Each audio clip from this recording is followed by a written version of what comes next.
Nagsimula ang kwento sa loob ng isang eroplano kung saan nakasakay ang isang 10 taong gulang na batang babae na si Yu. Ang sitwasyon ay nagbabago nang ang eroplano ay nakakaranas ng matinding turbulence. Isa sa mga piloto ay nahimatay at ang sitwasyon ay nagiging kritikal. Ang flight attendant ay agad na dinala ang isang lalaki upang tulungan ang walang malay na piloto. Ngunit hindi nagtagal pagkatapos si Yu ay sumunod sa kanila bitbit ang isang pulang malita na puno ng mga surgical tools. Katulong lang pala ang lalaki at ang tunay na surgeon ay ang batang babae. Nagulat ang isa sa mga piloto at nahihirapang paniwalaan na ang isang bata ay isang surgeon. Mabilis niyang sinuri ang piloto at natuklasan ang isang barre sa kanyang airway. Gumawa siya ng isang paghiwa sa leeg ng pilot at nagpasok ng isang tube. Sa ilang sandali matapos ang piloto huminga muli. Ang lalaking laging kasama ng bata ay humihiling sa crew na pumirma ng isang confidentiality agreement tungkol sa pagkakakilanlan ni Yu. Si Yu ay hindi isang ordinaryong bata, ngunit isang henyo na may higit sa average na mga medikal na kasanayan na kilala bilang Dr. Chocolate, kasama ang kanyang mentor na si Noda. Gusto nilang alamin ang katotohanan sa pagkamatay ng mga magulang ni Yu. Ang dalawa ay nagsama sa mapanganib na mga operasyon kapalit ng 100 milyong yen. Isang kasunduan sa pagiging confidential at si Yu kahit nakilala bilang ang doktor na may pinakamahusay na mga kasanayan sa mundo. Ang tunay na pagkakakilanlan ng Dr. Chocolate ay nananatiling isang misteryo. Sinubukan ng marami na aklasan kung sino talaga ang Dr. Chocolate ngunit walang nagtagumpay. Isa sa kanila ang isang mamamahayag na nagngangalang Okuzumi na pinaghihinalaan niya na si Noda ay konektado kay Dr. Chocolate. Dahil sa eroplano ay hindi na sinasadyang nakita ang prosthetic na kamay ni Noda, isa sa mga katangian ng Chocolate Doctor. Isang araw isang matandang lalaki ang natagpuang walang malay matapos makipagrelasyon sa dalawang babae. Nakipag-ugnayan ang anak nito sa Chocolate Doctor, nang hindi nagtatanong tungkol sa kalagayan ng pasyente agad namang sumang-ayon. Na may mga kondisyon, magbayad ng 100 million yen ng advance, at mag-sign ng confidentiality na kasunduan at magbigay ng pinakamagandang tsokolate. Upang may sigawa ang iligal na operasyon na ito, si Noda ay nagre-recruit ng 6 na miyembro na may iba't ibang background at bihasa sa larangan ng medikal. Nangangako si Noda ng bayad na 10 milyong yen para sa bawat operasyon. Ang mga taong kanyang ni-recruit ay si Unagi, siya ay may essential skills sa operation dahil sa pagiging nurse. Pangalawa si Zandaka, isang anesthesiologist na gusto ang pera. Pangatlo si Girobaruto, isang clinical engineering specialist. Siya ang magdidisenyo ng mga kagamitang medikal na kailangan sa operasyon. Pang-apat ay si Awari na isa ring radiologist na eksperto siya sa pagbabasa ng mga resulta at mga diagnosis. Ikalima ay si Ashio na may pambihirang memorya. Pang-anim ay si Degawa, isang mabait na voluntaryo na isa ring medical lab technician. Sa kasalukuyan si Noda ay muling binabasa ang isang artikulo tungkol sa insidente ng pagsabog na ikinamatay ng mga magulang ni Yu. Maraming tao ang itinuturing na ang insidente ay isang trahedya na aksidente. Subalit mayroong isang artikulo na nagmumungkahi na ito ay pagpatay. Nakipagkita si Noda kay Okuzumi upang magtanong patungkol sa kanyang artikulo. Sa kanilang pagpupulong si Okuzumi ay hindi nagpakita ng kasiya siyang sagot. Si Okazumi ay naghinala na si Noda ay ang Dr. Chocolate, kaya sinubukan niyang mang-alap ng higit pang impormasyon. Noong gabing iyon ay nagtipon si Noda at ang 6 na iba pang miyembro ng koponan upang talakayin ang kanilang unang operasyon. Ang kanilang pasyente ay isang miyembro ng parlamento na dumanas ng pagdurugo sa utak. Ito ay napakahirap na operasyon, dahil kahit isang maliit na pagkakamali ay maaaring makapinsala sa utak ng pasyente. Sa Japan 30 lamang na mga doktor ang may kakayahang magsagawa ng naturang operasyon. Pagkatapos matugunan ang lahat ang mga kondisyon, si Noda at ang kanyang koponan ay pumasok sa operating room. Nang magsimula na ang operasyon ay biglang lumitaw ang isang bata na ikinagulat ng lahat. Dahil ang bata ay ang Chocolate Doctor na nangunguna sa operasyon. Hiniling ni Yu sa koponan na tumutok sa operasyon. Sa kanyang mga pambihirang kakayahan binuksan ni Yu ang bungo ng pasyente. At mahusay na pinamunuan ang operasyon. Ang bawat miyembro ng koponan ay namangha. Sa panahon ng operasyon ay naalala ni Noda ang isang kaganapan mula 2 taon na ang nakakaraan. Sa oras na iyon ay may isang party sa bahay ni Yu, tila napakasaya na ang kanyang ama ay isang henyong heart surgeon at ang kanyang ina ay isang mananaliksik. Si Yu ay isang bata na mas gusto ang panonood ng mga video sa pag-opera at pagbabasa ng mga medikal na libro. Gayunpaman, isang napakalaking pagsabog ang naganap sa party room dahil sa pagtagas ng gas. Bago ang pagsabog nakita ni Yu ang isang kaina-hinalang lalaking nakamaskara at napansin niya ang tato sa kanyang braso. Nang makitang walang malay ang kanyang mga magulang si Yu ay umiiyak, ngunit nang lalapit na siya sa kanila ay biglang dumating si Noda at inilayo si Yu nang napagtanto na may nagtangkang pumatay sa kanya. Habang tumatakas napansin ni Yu na ang kanang kamay ni Noda ay may matinding paso. Sa pagsuri ni Yu ay patay na pala ang kamay ni Noda at kailangan ng agarang pagputol. Pinutol ni Yu ang kamay ni Noda gamit ang mga surgical tools na dala niya. Sa kasalukuyan noong panahon ng operasyon na natanggap ni Noda ng isang tawag mula kay Okuzumi. Isiniwalat ni na ang mastermind sa likod ng pagsabog ay isang politiko. Ang motibo ay ang kanyang ama ay gustong magulat ng sabuatan sa pagitan ng isang pharmaceutical company at isang politiko. At lumabas na ang politiko ay ang pasyente kung saan si Yu ay kasalukuyang inooperahan ito. Nang napagtanto ni Yu na ang pasyenteng iniligtas niya ay ang pumatay sa kanyang mga magulang. Hiniling ni Yu sa pasyente na ibalik ang kanyang mga magulang. Kahit na halos ihinto ang operasyon upang hayaan ang pasyente na mamatay. Gayunpaman pagkatapos makatanggap ng payo mula kay Noda at naaalala ang kanyang mga magulang. Na nagtuturo na ang isang doktor ay dapat magligtas ng mga buhay anuman ang mga maling ginawa nito. Nagpasya si Yu na ipagpatuloy ang operasyon, matagumpay na natapos ang operasyon. Ipinaalam ni Noda sa kliyente ang tungkol sa pagkakasangkot ng kanyang ama sa pagsabog 2 taon na ang nakakaraan. At sinabihan siyang umalis sa halalan sa pamumuno ng partido. Pagkatapos si Noda ay namahagi ng 10 milyong yen sa bawat miyembro ng koponan. Binigyan din ni Yu ang bawat isa sa kanila ng isang piraso ng tsokolate. Ilang sandali matapos dumating ang mga pulis at mabilis silang umalis. Pagkatapos makumplito ang pangalawang operasyon ay inimbitahan ni Yu ang lahat ng mga miyembro ng koponan. Sa sandaling ito nalaman nilang hindi si Yu pumapasok sa paaralan sa nakalipas na 2 taon. Sa kabila ng pagkakaroon ng maraming pera si Yu at si Noda ay walang permanenteng lugar na matutuluyan at madalas na natutulog sa kanilang sasakyan. Isang araw si Noda ay nakatanggap ng isang tawag mula sa isang mahinhin na babae. Ipinadala niya ang kanyang mga medikal na record na nagpahayag na siya ay may isang adrenal tumor. Pinabayaan na siya ng ibang mga doktor na sabihin wala na silang magagawa. Kaya ang huling pag-asa niya ay ang chocolate doctor. Gayunpaman matapos malaman ang tungkol sa 3 kondisyon na dapat ipahiwatig, ay tila nabigla ang kliyente ng 100 milyong yen na cash at confidentiality agreement at masarap na tsokolate. Nang tasahin ni Noda ang sitwasyon ng kliyente na naisip niya maaaring siya ay isang empleyado na kumikita ng 200,000 yen sa isang buwan. Tila imposible para sa kanya na magbayad ng higit sa 100 milyong yen. Pagkatapos makatanggap si Noda ng nakakagulat na balita mula kay Okuzumi na ang miyembro ng parliament na kanilang naligtas ay natagpo ang patay. Ang kakaibang bahagi ng kaso ay ang anak ng biktima ay biglang nawala at hindi makontak. Noong hapong iyon nagkita si Noda at Okuzumi na pag-usapan nila ang pagkamatay ng biktima na pinaghihinalaang hindi pagpapakamatay ang nangyari. Inihayag ni Okuzumi na siya ay nagsulat ng isang artikulo na nagmumungkahi na may ibang tao sa likod ng pagsabog 2 taon na ang nakakaraan. Upang makuha ang tiwala ni Okuzumi, si Noda ipinakita sa kanya ang video ni Yu na anak ng heart surgeon na idineklara na nawawala pagkatapos ng pagsabog. Sa video na binanggit ni Yu na nakausap niya ang salarin at nakita pa niya ang mukha nito. Ipinaliwanag ni Noda na dinala niya si Yu sa Singapore para protektahan siya mula sa killer. Umaasa si Noda na sa pamamagitan ng pagsisiwalat ng sikretong ito, si Okuzumi ay magbabahagi ng impormasyon tungkol sa ibang taong sangkot sa pagsabog 2 taon na ang nakakaraan. Kinabukasan ay pumunta si Okuzumi sa isang punong tanggapan ng gang upang makilala ang isang lalaki na binanggit niya sa kanyang artikulo bilang sospek sa pagpatay sa heart surgeon. Gayunpaman ay binati siya ng isang babae na kasuot ng kimono, siya pala ang pang-4 na henerasyon na pinuno ng grupong mafia. Inamin ng babae na ang lalaking hinahanap niya ang may kasalanan sa kasong iyon. Ngunit binigyang diin niya na ang kanilang mafia group ay hindi sumusuporta sa pagpatay. Kaya pinutol nila ang relasyon sa lalaking iyon. Pagkatapos umalis si Okuzumi ang babaeng leader ay bumalik muli ang sakit nito.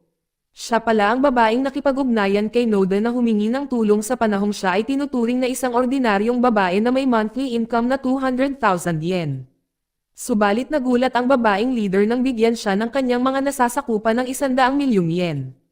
Yumoko sila at nakiusap sa kanya na gamitin ang pera upang gamutin ang kanyang karamdaman. Dahil siya ay isang mahalagang tao sa kanila at itinuturing na bahagi ng kanilang pamilya.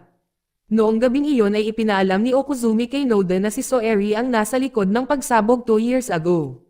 Gayunpaman si Soeri ay pinatalsik sa kanyang grupo at hindi alam ang kanyang kinaroroonan. Ang boss ng mafia group ay humingi pa ng paumanhin sa pagkakasangkot ng dating miyembro sa insidente. Ilang sandali tinipon ni Noda ang kanyang koponan para sa isang emergency na pagpupulong. Pinag-usapan nila ang kanilang pinakabagong pasyente. Isang babae na nagdurusa sa isang adrenal tumor. Ang operasyon na ito ay napakataas ng panganib lalo na may matinding pagdurugo. Nang dumating sila sa lugar ay laking gulat nila nang makitang ang pasyente na inaakala nilang isang ordinaryong babae ay pinuno ng isang mafia group. Pagkatapos matugunan ang lahat ng mga kinakailangan ng medical team, inihatid ang kupunan sa silid ng pasyente kung saan may kasamang 100 million yen. Subalit biglang nagulat ang mga miyembro ng mafia nang malaman na ang mag-oopera sa kanilang leader ay hindi si Noda kundi isang 10 anyos na babae. Gayunpaman ang babaeng leader mahinang humiling sa kanyang mga nasasakupan na magtiwala sa batang doktor. Sa wakas ang operasyon ay nagsimula upang alisin ang adrenal tumor. Si Yu ay nagpapakita ng kanyang kahangahangang kasanayan sa pag-opera gaya ng dati. Isang malaking kaguluhan ang sumabog sa labas ng silid sa gitna ng operasyon. Ang isang lalaking nagngangalang Soeri ay nagpakita na nagdulot ng kaguluhan. Sa kabila nito ay nanatili kalmado si Yu at inutusan ang kanyang koponan na tumutok sa operasyon. Buti na lang nasupil ng mga miyembro ng mafia si Soeri at natapos ang operasyon. Nakumpirma nila sa pamamagitan ng tato sa kanyang braso ito ay lumabas na si Soeri din ang pumatay sa Member of Parliament na natagpuan. Nang tanungin ni Yu kung sino ang nag-utos sa kanya na gumawa ng krimen, ay biglang narinig ang tunog ng mga sirena ng pulis. Nag-impake ang team at mabilis na tumakas gamit ang van. Ngunit bago umalis ay nilapitan ni Yu ang babaeng leader na nagkamalay at taos-pusong nagpapasalamat sa kanya para sa dandelion na tsokolate mula sa San Francisco. Nang maglaon si Yu ay napakasaya na nakilala ang kanyang mga bagong kaibigan sa kanyang bagong paaralan. Habang si Noda ay nakatanggap ng nakakagulat na impormasyon mula kay Okuzumi na si Soeri ay naaresto matapos salakayin ang mafia. Ang impormasyong ito ay naging mas maingat si Noda dahil si Soeri ay isang mapanganib na tao na may kaugnayan sa maraming krimen. Isang araw nakatanggap si Yu ng isang imbitasyon mula sa kanyang paaralan tungkol sa isang paparating na pagbisita sa klase na inaasahan ng kanyang mga magulang ay dadalo. Natarante si Yu dahil hindi niya alam kung sino ang maaaring kumatawan sa kanyang mga magulang. Si Owaray na miyembro ng koponan ang nag-anunsyo na siya ay napili upang gumanap bilang pambungad sa isang palabas sa TV na stand-up comedy. Inimbitahan niya ang buong koponan na pumunta at panoorin ang kanyang pagganap. Sa una lahat nag-alinlangan dahil kadalasan ay hindi masyadong nakakatawa ang mga biro ni Owaray.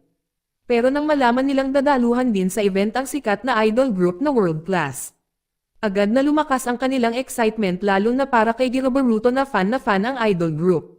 Dumating sila sa lugar kung saan gaganapin ang event. Sa kabilang silid nag-e-ensayo ang boy band world class. Pero ang isa sa mga member na si Andy ay nakararanas ng pananakit ng ulo. Binanggit ni Andy na regular migraine lang ito. Biglang nag-collapse si Andy nang pumunta siya sa banyo para uminom ng gamot at may iba na nagsipa ng gamot niya. Sa ibang lugar si Yu at ang iba ay dumating sa studio para panoorin si Owaray. Ngunit hindi nagtagal ay napagtanto nilang wala si Zandoka. Si Zandoka ay nakikipag-usap sa kanyang dating asawa sa isang kalapit na kainan. Doon ay napag-alaman na si Zandoka ay naging may utang sa ama ng dating asawa dahil sa pagsusugal. Ngunit ngayong si Zandoka ay may mataas na sahod sa trabaho. Nangako siyang babayaran ang utang kasama na ang interes. Samantala sinimula ni Owaray ang kanyang pagganap sa lokasyon ng paggawa ng pelikula. Sa kasamaang palad, ang kanyang mga jokes ay hindi nakapagpasaya sa mga manunood. Walang sino man ang tumawa at ang palabas ay kailangang ihinto, dahil si Andy na isang miyembro ng boy band world class ay naiulat na nawawala. Dahil nabigo ang pagganap ni Owaray siya ay humingi ng tulong sa paghahanap kay Andy. Inilarawan siya ni Girobaruto dahil hindi nila kilala si Andy at si Andy ay nagdusa ng migraine. Si Ashley na may photographic memory na agad na naalala na nakakita siya ng isang tableta sa sahig habang papunta sila sa studio. Nang inspection nila ito pala ay isang opioid. Hindi isang regular na gamot para sa migraine. Dahil ang tableta ay natagpuan malapit sa banyo ay mabilis nilang sinuri ang lahat ng mga pinto sa banyo at natagpuan si Andy na nasa isang concerning condition.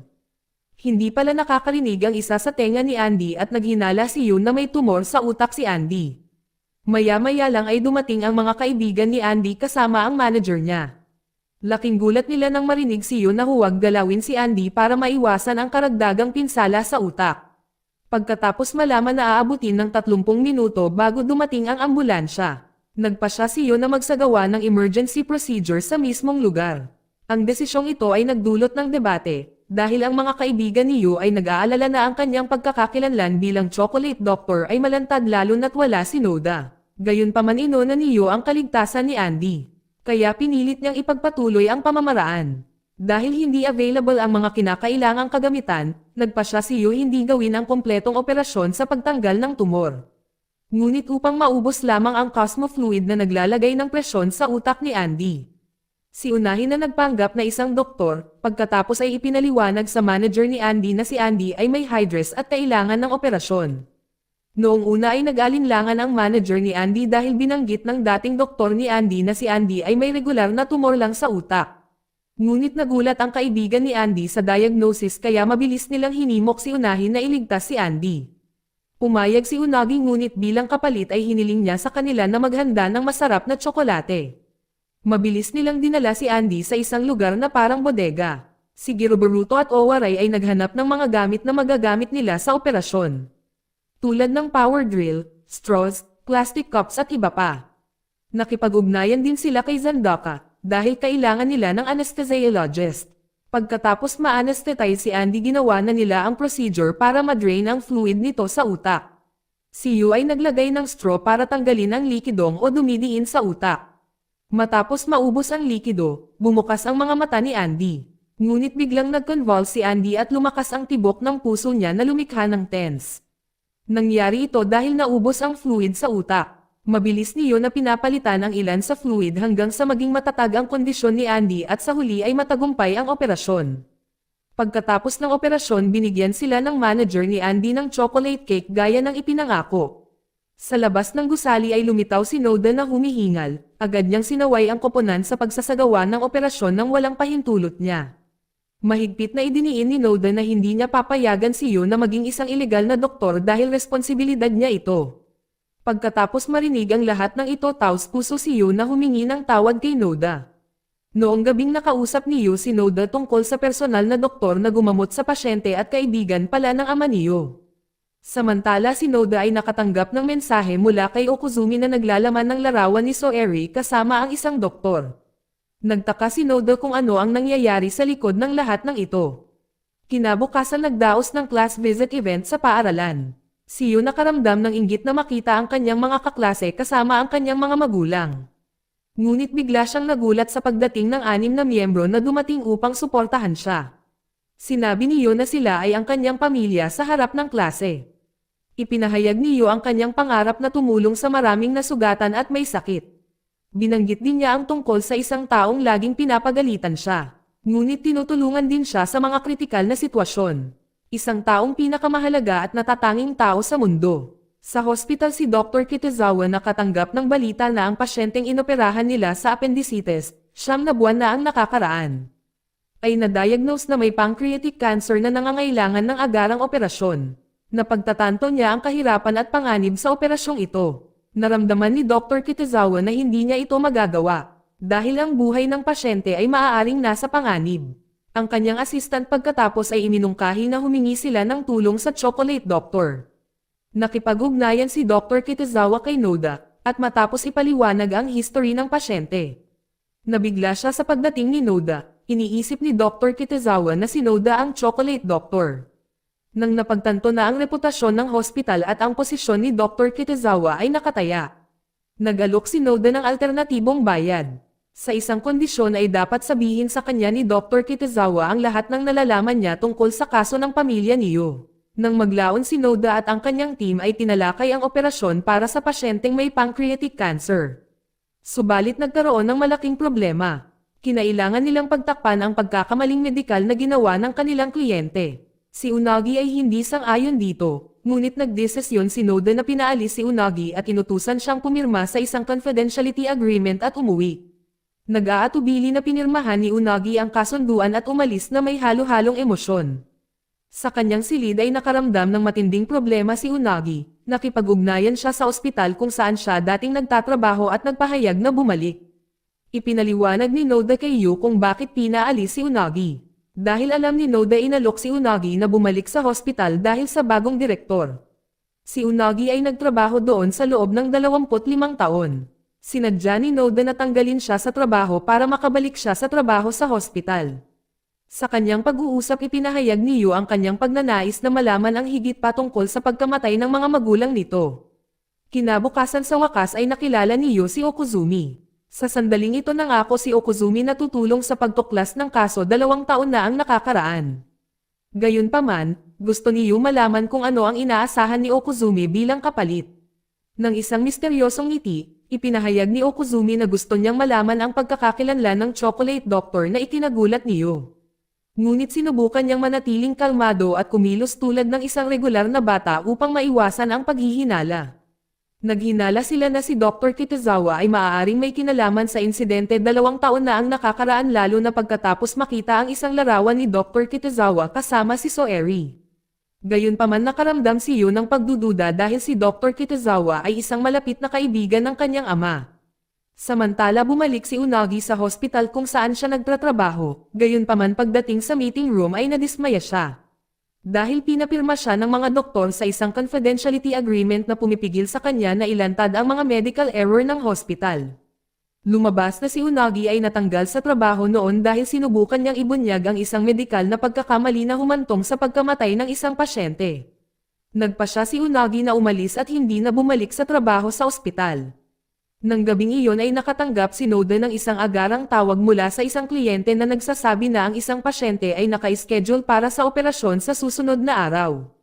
Nakararanas ng matinding pananakit ng tiyan at kailangan ng agarang operasyon. Mabilis silang naghanda at nagtungo sa kinaroroonan ng kanilang van. Palihim silang pumasok sa hospital at dinala ang pasyente sa operating room. Gayunpaman bago sila nagsimula ay nabigla si Dr. Kitazawa nang malaman na ang chocolate doctor na inakala niya ay si Noda ay isang 10 taong gulang na batang babae. Si Yu ay bumati kay Dr. Kitazawa at sabik na naghihintay ng regalong tsokolate mula sa kanya. Habang papunta sa operating room ang kanilang elevator ay biglang nag-malfunction. Napagtanto ni Yu na wala silang sapat na oras kaya't inoperahan niya ang pasyente sa elevator. Nang marinig ang desisyong ito ay mabilis silang naghanda para simulan ang operasyon. Ngunit sa panahon ng operasyon ay nagkaroon sila ng problema dahil nakalimutan ni Ashio na dalhin ang monofilament sutures na napakahalaga para sa operasyon. Buti na lang at mabilis na nag-improvise si Giroboruto sa paggamit ng isang pile ng kanyang buhok. Pagkatapos maalis ang tumor ay nagkaroon ng hindi inaasahang pagdurugo mula sa isang ugat. Sa wakas nagsimulang gumana muli ang elevator, nang nagbukas ang pinto nandoon si Unagi. Na nagkataon na may dalang monofilament sutures, agad itong iniabot kay Yu. Salamat sa tulong ni Unagi sa pancreatic tumor removal naging maayos ang operasyon. Dahil sa isang kasakiman sa wakas ay ibinahagi ni Dr. Kitazawa ang nangyari kay Dr. Terashima ang ama ni Yu. Pagkatapos marinig ang pag-amin ni Dr. Kitazawa, ngumiti si Yu dahil naniniwala siya kay Dr. Kitazawa. Ang regalong tsokolate ay mula sa Paris ay nagustuhan ni Yu. Dahil sa kaakit-akit nitong hugis at makulay na mga kulay. Bagaman hindi nila natanggap ang 100 milyong yen binayaran pa rin ni Nado ang bawat miyembro ng koponan ng 10 milyong yen kasama si Unagi. Noong una ay tinanggihan ni Unagi, ang pakiramdam na hindi karapat-dapat sa pagbabayad. Ngunit sinabi sa kanya ni Noda na ang medikal na pagkakamali ay isa publiko. Lumabas na si Dr. Kitazawa ay nagpasya na managot sa kanyang mga nakaraang pagkakamali. Sa sandaling iyon ay hindi na napigilan ni Unagi ang kanyang mga luha at nagpasalamat sa kanyang mga kaibigan sa kanilang suporta. Inanyayahan siyang muling sumali sa pangkat ng medikal. Si Okuzumi ay abala sa pagsulat ng isang artikulo tungkol sa chocolate doctor. May larawan na nagpapakita ng grupo ng mga medikal na profesional na nagsasagawa ng operasyon. Ngunit nakakagulat na ang pangunahing doktor ay tila bata. Kaya naghinala si Okuzumi na maaaring si Yu ang chocolate doctor. Sa base nakita ni Zandex si Yu na nagsasanay sa operasyon. Binanggit ni Yu na palaging tinuturuan siya ng kanyang ama na magsanay ng paulit-ulit. Isang araw ay nakatanggap si Noda ng tawag mula sa isang mas matandang lalaki na labis na desperado na ipinaliwanag ng lalaki na may malubhang sakit ang kanyang anak. Hindi niya alam kung ano ang sakit, dahil hindi pa nadala sa ospital ang bata. Ngunit base sa kanyang online research ay hinala niyang may liver failure ang kanyang anak. Nakiusap siya sa Chocolate Doctor team na magsagawa ng liver transplant at nangakong tutugunan ang anumang kondisyon na kailangan nila. Inutusan ni Noda ang kliyente na buksan ang isang sobre sa ilalim ng mesa at nilagdaan ang kasunduan sa pagiging confidential. Pagkatapos ay tinalakay ni Noda ang kaso sa team. Sa isang pulong ipinaliwanag niya na gusto ng kliyente ng liver transplant para sa kanyang anak, na nagpapakita ng mga sintomas tulad ng paninilaw ng balat at labis na pagkapagod na talagang nagpapahiwatig na sakit sa atay. Gayunpaman si Noda ay nag-aalangan na tanggapin ang kaso, dahil ang kliyente ay tila hindi kayang bayaran ang 100 milyong yen na bayad. Ang iba pang mga miyembro ay nalilito at nag-aalala din. Nagtataka kung paano nakuha ng kliyente ang numero ng Chocolate Doctor. Mas lumakas ang kanilang hinala nang matuklasan nila ang isang pagkakaiba sa mga apelyido sa pagitan ng kliyente at ang pasyente. Sa van si Noda ay nagulat sa biglang pagsulpot ng isang lalaki, ang kliyente na humihiling ng liver transplant para sa kanyang anak. Ang lalaki ay hinawakan si Noda sa kwelyo na nagmamakaawa sa team na isagawa ang operasyon at iligtas ang kanyang anak na lalaki. Biglang nagpakita ang lalaki ng tato na katulad sa killer. Inamin niya na minsan siyang miyembro ng isang madilim na organisasyon at nangakong magbabahagi ng impormasyon tungkol sa grupo. Nang marinig ang usapan biglang lumabas si Yu ng van. Nahulaan agad ng lalaki na ang bata ay ang Chocolate Doctor. Pinagalitan siya ni Yu sa pag-iwan sa kanyang may sakit na pasyente. Ang lalaki ay mabilis na sumagot na naglagay siya ng CCTV camera sa kwarto ng kanyang anak. Nakita ni Yu ang monitor na mahina ang paghinga ng pasyente. Naghinala siya na baka hindi lang sa atay ang problema at kailangan ng bata na masuri agad. Si Yu at ang kanyang koponan ay mabilis na naghanda at nagtungo sa bahay ng pasyente. Nagsagawa sila ng masusing pagsusuri at natuklasan na ang bata ay hindi nagdurusa ng liver failure, ngunit sa pulmonary hypertension na may heart failure. Kaya hindi na kailangan ang liver transplant, sa halip ay nagpasya si Yu na magsagawa ng isang procedure para isara ang systemic shunt. Nagsimula ang operasyon sa mabilis na paghahanda. Ngunit sa kalagitnaan ng operasyon ay naganap ang matinding pagdurugo dahilan para bumagsak ang vital signs ng pasyente. Lumabas na may pumutok na daluyan ng dugo na nangangailangan ng artificial na daluyan ng dugo. Kaagad na ipinakita sa kanya ni Giroburuto ang kasanayan sa pamamagitan ng paglikha ng isang artificial na daluyan ng dugo mula sa tela. Si Yu ay agad na gumamit ng artificial na daluyan ng dugo at tinahi ito sa bituka ng pasyente. Salamat sa solidong kooperasyon ng koponan na nagawa nilang ihinto ang pagdurugo at patatagin ang kalagayan ng pasyente. Samantala sa labas ng silid si Noda ay nakipag-usap sa lalaki. Binanggit niya na mayroong isang grupo ng mga tao na naniniwalang kaya nilang pagandahin ang mundo sa pamamagitan ng pagpatay sa mga miyembro ng mga ilegal na organisasyon. Isiniwalat din ng lalaki na nalaman niya ang tungkol sa Chocolate Doctor mula kay Chihiro. Matapos marinig ang lahat ng impormasyong ito ay nagpasya si Noda na makipagkita kay Chihiro. Pagdating niya nakita niya si Chihiro na balisang may hawak na malaking bag na parang may hinihintay siya. Gayunpaman napansin din ni Noda ang presensya ng mga pulis sa lugar na napagtanto na ang kanilang kliyente ay isang kidnapper na humihingi ng ransom sa ina ng pasyente. Si Noda ay naunawaan na iniulat na ni Chihiro ang pagkidnap sa pulisya. Nang mapansin na ang mga pulis ay palapit sa kanilang kliyente, si Noda ay mabilis na nakipag-ugnayan sa medical team at sinabihan silang umalis kaagad. Iginiit ng kliyente na kinidnap niya ang bata para sa kanyang kabutihan na nangangatuwiran na ang biological na ina ng bata ay walang pakialam sa kanya.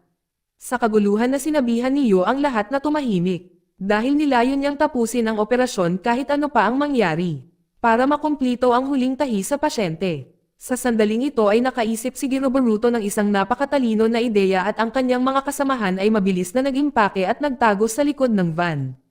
Naiwan si Yu na mag-isa para tapusin ang huling tahi. Nang dumating ang mga pulis ay agad nilang hinuli ang kliyente. Naabutan din nilang nakatali sina Yuki at Yu na tila kinidnap sila ng kliyente. Sa harap ng pulis ang batang katatapos lang ng operasyon ay iginiit na hindi siya kinidnap. At ang lalaking inakusahan ng pagkidnap sa kanya ay ang kanyang tagapagligtas. Ang lalaki ay nagtapat sa pulisya na nagawa niyang linlangin ang bata. Samantala si Yu ay nagpanggap na natutulog sa istasyon ng pulisya. Pagkatapos ay mabilis na nakatakas nang dumating si Unagi upang sunduin siya. Nang sila ay nagtipon-tipon, humingi si Yu ng tawad at niyakap si Noda na umiiyak. Dahil hindi niya sinunod ang kanyang utos. Umamin si Yu na takot siyang mawalay kay Noda. Noong gabing iyon nilapitan ni Okuzumi si Noda na may dalang artikulo tungkol sa pagkakakilanlan ng Chocolate Doctor. Sinisi ni Okuzumi si Noda na ginawa si Yu bilang Chocolate Doctor kahit nangako si Noda na protektahan siya. Ngunit si Noda ay tumugon ng isang maliit na tawa at sinabi kay Okuzumi na huwag i-publish ang artikulo. Dahil ito ay hindi pa wasto, noon na may bahagyang pagbabante na tono ay sinabi ni Noda kay Okuzumi na siya ay nakapatay ng isang tao. Noong hapong iyon ay nakikipaglaro si Yu sa kanyang mga kaibigan nang hindi sinasadyang nakita niya si Dagawa na nagbo-volunteer para sa mga walang tirahan. Inimbitahan ni Yu si Dagawa para sa pag-uusap. Na-curious si Yu, dahil naging napakabait ni Dagawa na nagbo-volunteer at nag-donate ng 10 million yen. Pero nang sasagot na si Dagawa ay biglang nagdilim ang kanyang ekspresyon sa galit. Nilapitan niya ang isang lalaking walang tirahan na nagbabalak na bugbugin siya. Ngunit mabilis na napagtanto na ito ay maling tao. Sa sandaling iyon binigyang diin ni Dagawa na hindi siya ang napakahusay na tao na akala niyo.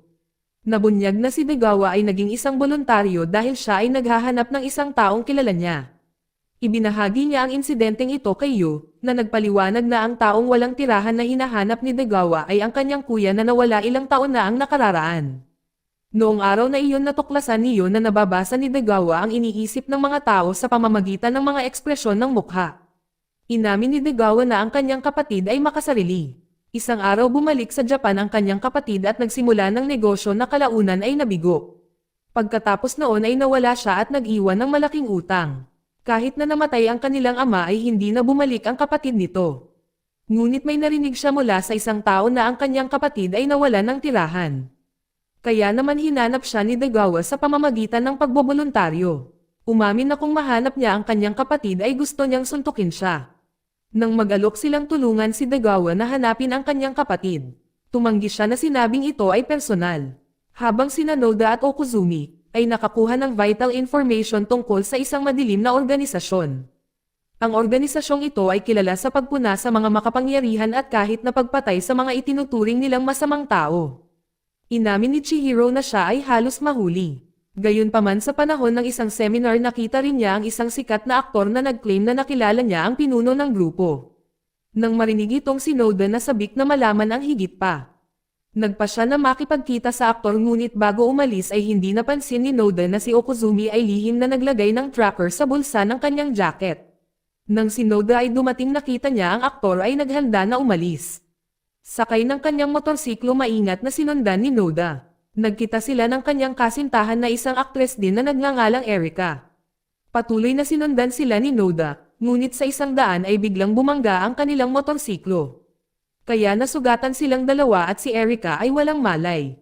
Si Noda ay agad na lumapit sa kanila, gayunpaman dahil sa kanilang mga celebrity reputations ay nakiusap ang aktor kay Noda na huwag sabihin kahit kanino ang tungkol sa aksidente.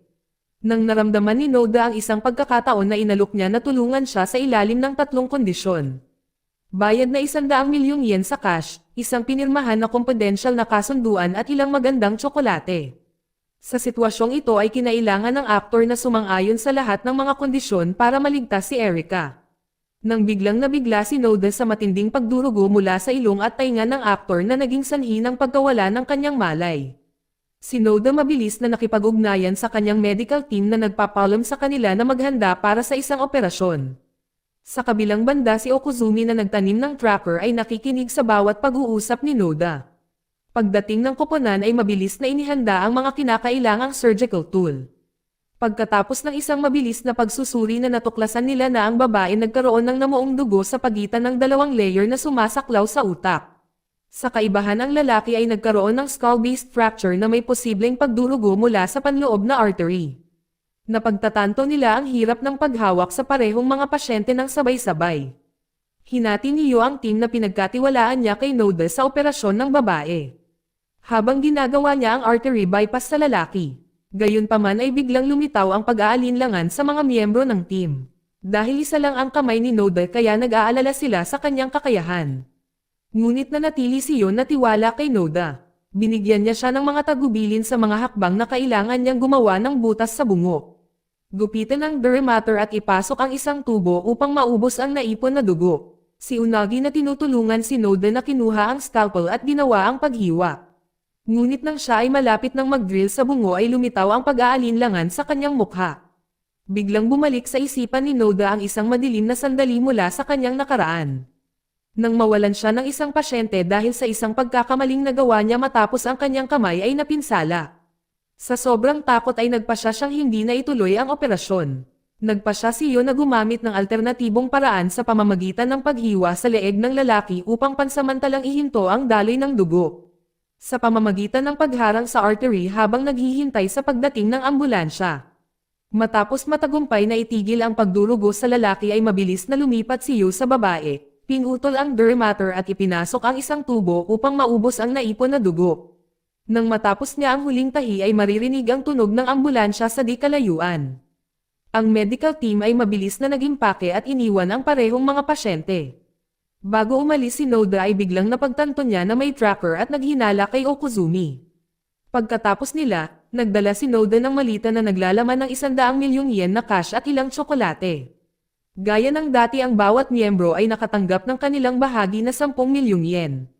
Habang nakuha ni Yo ang tsokolate na nagustuhan niya, lumilipas ang panahon ang buhay ng mga dating miyembro ng Chocolate Doctor ay nagsimulang magbago. Si Sandaka ay kumuha ng trabaho bilang isang anesthesiologist sa hospital. Si Ashiyo ay sumali rin sa ospital bilang isang nurse. Habang si Anagi ay nagpatuloy sa medikal na paaralan at determinadong kumuha ng medikal na lisensya. Sa ibang lugar si Dagawa at ang kanyang kapatid na lalaki ay nagtatag ng isang organisasyon upang suportahan ang mga walang tirahan. At nagpasya si Owaray na manirahan kasama ang kanyang kasintahan at tumuon sa kanyang karera bilang isang komedyante. Napinili ni Giroboruto na ayalay ang kanyang sarili sa kanyang trabaho bilang isang animator. Samantala si Okuzumi nakatanggap ng parangal sa kanyang kumpanya para sa kanyang artikulo na nagbunyag ng katotohanan sa likod ng mga pangyayari 2 taon na ang nakakaraan at naglantad sa grupo. Sa gitna ng kalungkutan na gumagapang sa kanyang puso, nagulat si Okuzumi sa isang mensahe mula kay Noda. Sa mensahe ay ipinahayag ni Noda ang kanyang malalim na pasasalamat sa lahat ng tulong at suporta na natanggap niya. Sinabi niya na kahit nawalan siya ng kanyang kanang kamay pangarap na trabaho at tahanan nakahanap siya ng lakas dahil palagi si Yo nasa tabi niya at dahil naniwala si Okuzumi sa kanya. Sina Noda at Yo ay nakahanap ng isang mapayapang lugar kung saan nagbukas sila ng isang libreng klinika upang gamutin ang mga may sakit at nangangailangan ng pangangalagang medikal. Mula sa kanilang dating kaakit-akit na mundo ay nanatili si Yo sa kanyang natatanging sarili. Inaasahan pa rin niya ang tsokolate mula sa bawat pasyente na kanyang ginagamot, isang ugali na hindi na mawawala. Dito nagtatapos ang kwento. Salamat sa panonood, kaibigan.